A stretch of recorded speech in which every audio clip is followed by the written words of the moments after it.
And welcome to the Core Connection. I'm Mira Rubin here with you on Enlightened World Network. And today's topic is consciousness is key.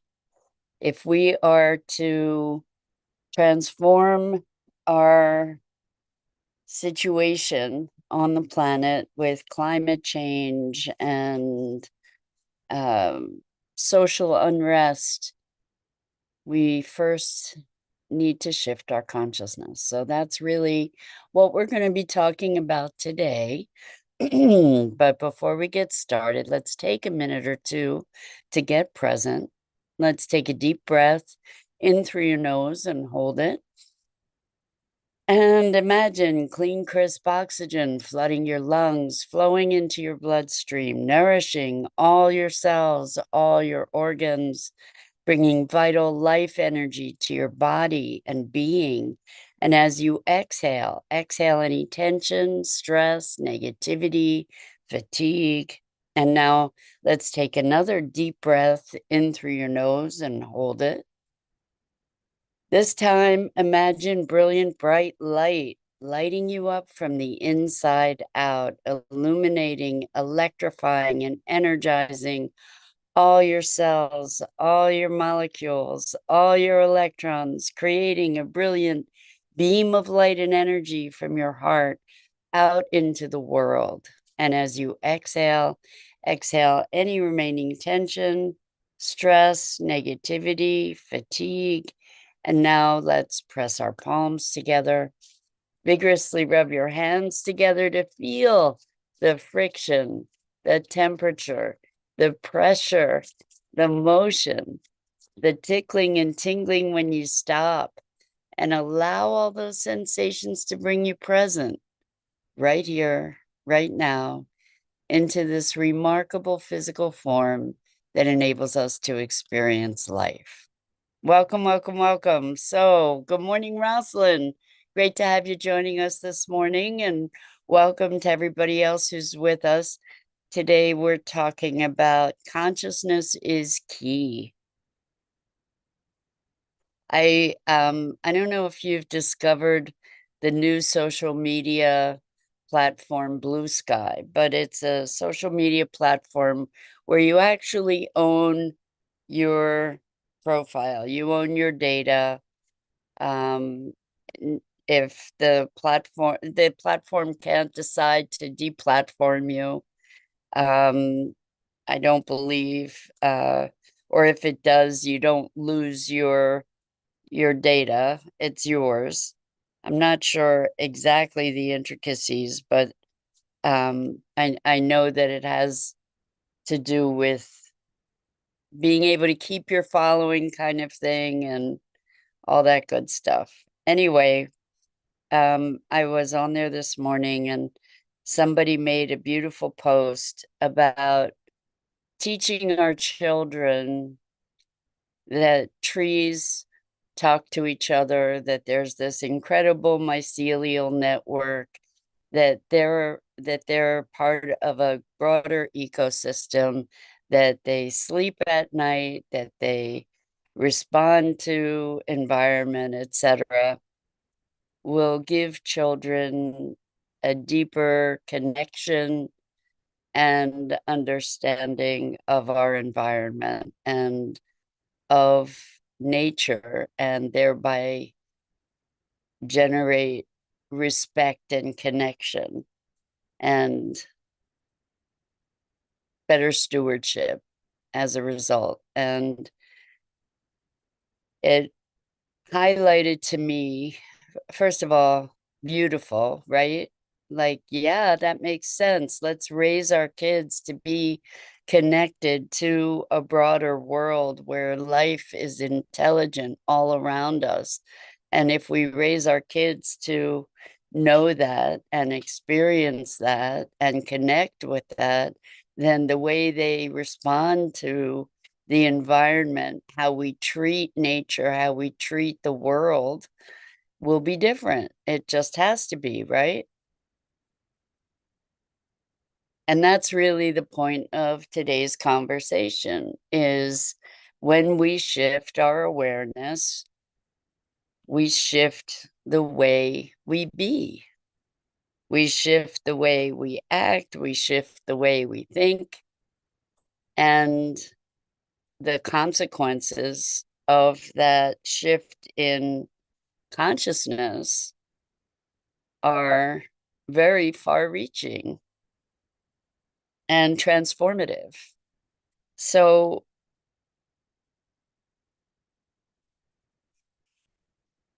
this is just another angle on something that we talk about all the time, which is how we create our reality.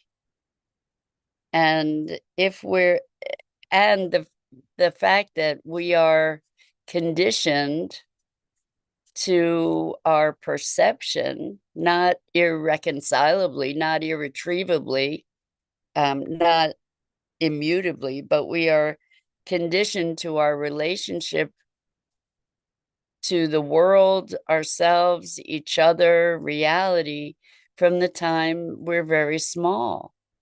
And so we are, in other words, we're all indoctrinated. And it's not something that ends. We're indoctrinated in our adult lives as well. And we gather beliefs and perceptions all along the way. But those worldviews that are given us when we're very young provide the foundation through which we experience life and the foundational perception of the world, ourselves, each other, everything. And it only shifts when we become conscious of the indoctrination, of the orientation, of the beliefs as something that are beliefs rather than who we are. But if we're going through this indoctrination, which we are, and we as parents are indoctrinating and training our children into beliefs and behaviors, even though we don't consciously have awareness of that necessarily, uh, on all the levels that it exists. What if we were to teach our children the song "Teach Your Children Well"? If we were to teach our children about the intelligence of nature and the interconnectedness of all things, mightn't the world that they grow into be a different place? Mightn't they create a different world? Because so many of us have grown up with probably, I'm inclined to say all of us, but that's, I'm sure there are exceptions, have grown up in a culture of competition and othering and separation and scarcity. What if we raised children into a world with connection and collaboration and unity and an intelligent world, an intelligent nature where humans are one small part of a much greater picture?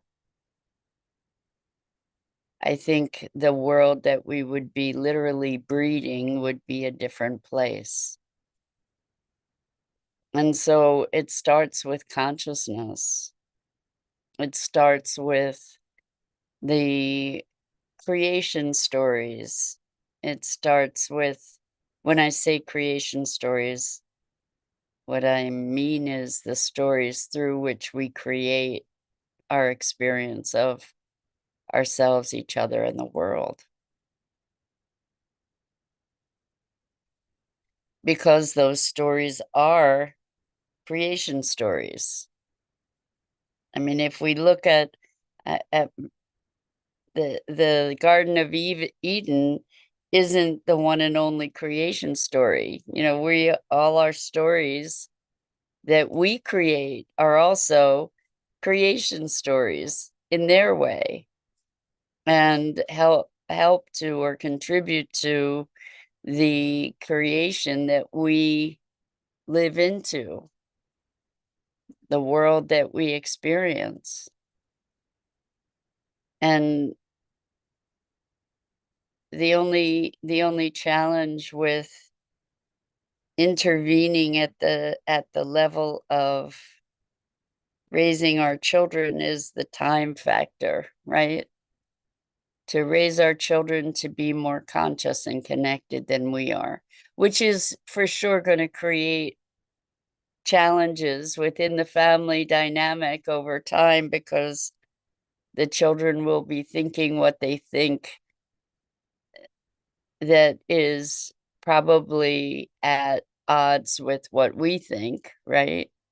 It's a general we there.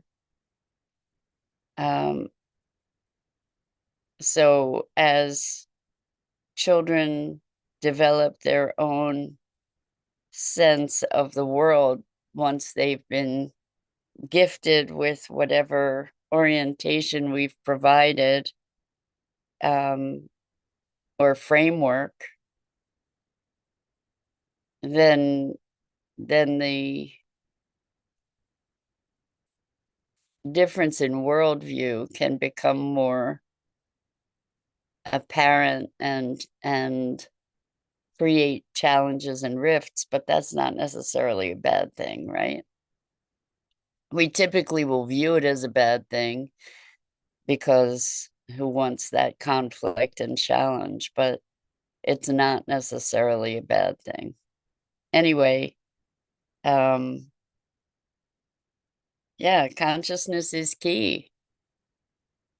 So for Sustainability Now, which is the podcast and the organization that I set up with my partner in Sustainability Now, Scott Billy, our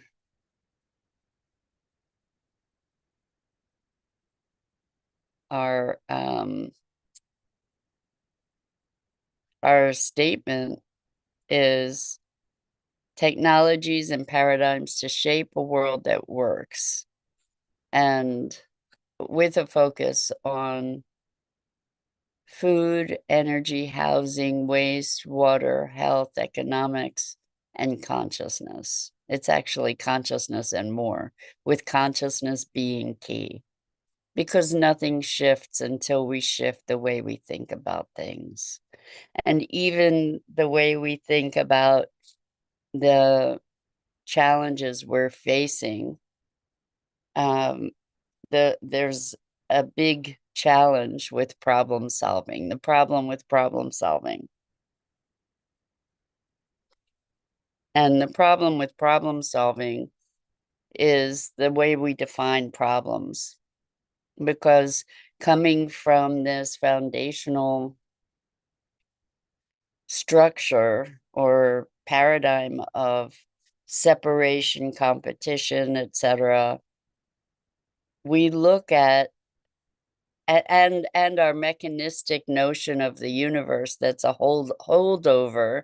We're now moving, I believe, into a more holistic systemic, a system-based perception, but we've been very much at the effect of this mechanistic notion of the universe, where we could just take things apart and fix individual pieces, and that would shift the whole system. And we weren't looking at the interrelatedness, interconnectedness of our systems. We can see this in the way that we approach our healthcare and our medical interventions. I've got something going on with the heart, so we'll use a medication that affects the heart, but who it has all kinds of ramifications for everything else that's going on in the system, rather than looking at, well, why is the heart responding that way? There's, what's the intervention in the system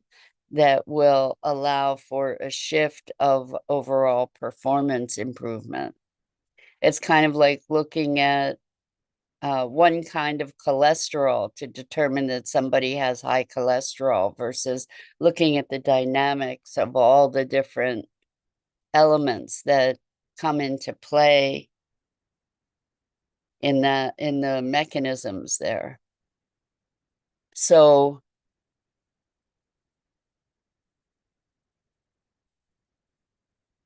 consciousness is key. How we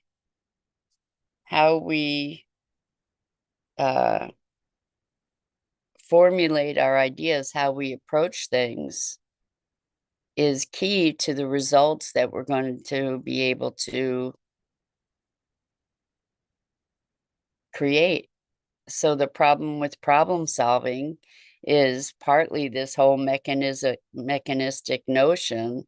And we say, oh, well, there's flooding here. We have to find a way to get rid of the water because there's too much water, rather than maybe the problem is that the land isn't able to absorb the water properly because of mismanagement. So there's all this flooding and runoff.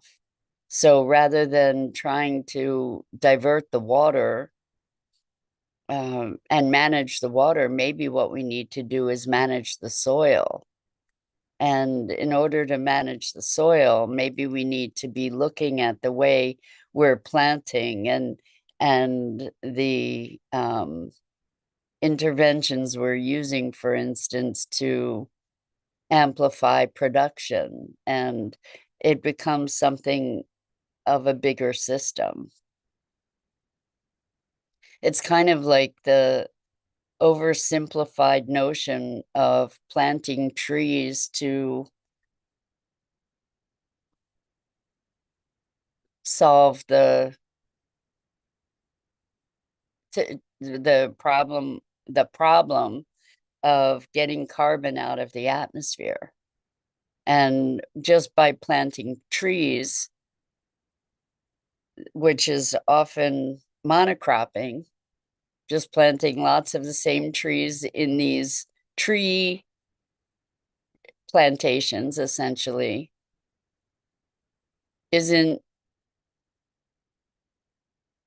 necessarily helping, and it can be hurting because we're affecting other other elements of the ecosystem, and we're creating tree plantings that aren't sustainable, because if there's something that diseases one tree and they're all the same, then it's going to destroy all of them, et cetera, et cetera. So it's not just planting trees, it's creating a system that can support biodiversity, a living system.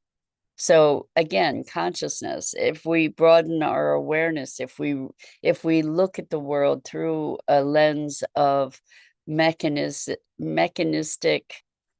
interactions and isolated symptoms or effects, then we're likely creating consequences that have been unimagined or unaccounted for. Whereas when we look at a bigger system, we can see the impacts that we're having.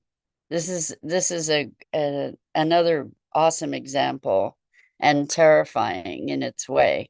So there were some German scientists who came up with this idea of putting solar panels across the whole Saharan desert, and it would create enough energy to power countries. And on the surface, it looked like a great idea. But thankfully, there were some geographic system models, not just geographic, but ecological system models that made it clear that if they were to do that project, it would destroy the rainforest. Because what happens in the rainforest, and I'm not going to get all the details, so I apologize up front, but what happens in the rainforest is that it creates all this moisture that creates a whole channel of air and wind pattern, and sand from the Saharan desert is brought into the rainforest, and the minerals from the sand help to mineralize and sustain the rainforest. And by putting all the solar panels on the Saharan desert, it would impede the flow of those sand particles to the rainforest, and the rainforest would die. And so when we look at something from a narrow perspective, where problem solution instead of system and impact and consequences, we can create more damage than good very readily. And so this consciousness of connection is a foundational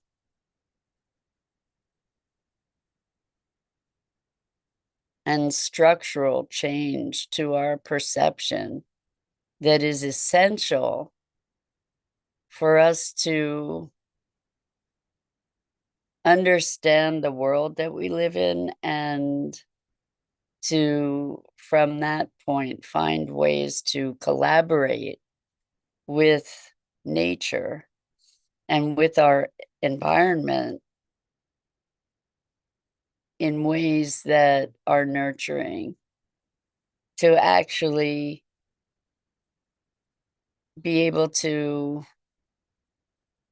intervene as conscious collaborators and stewards of our world.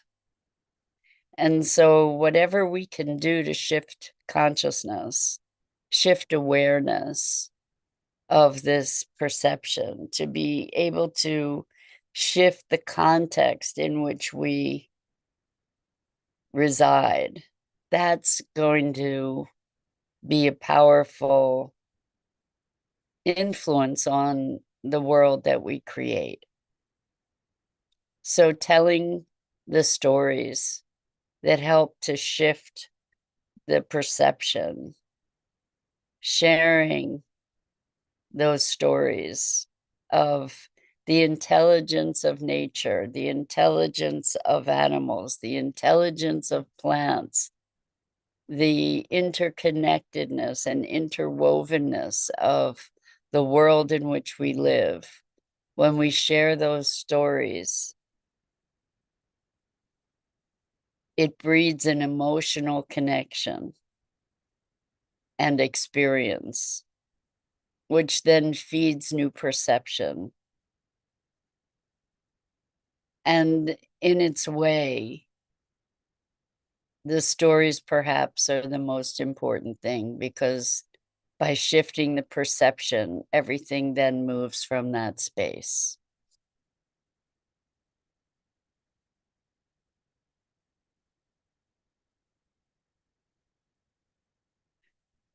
Everything moves from that space, meaning our thoughts, our feelings, our actions, our inspirations, the context through which we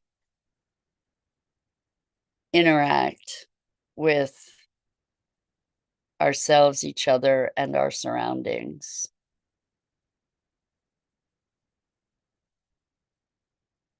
It all changes when our perception changes. And so to consciously be working to shift the framework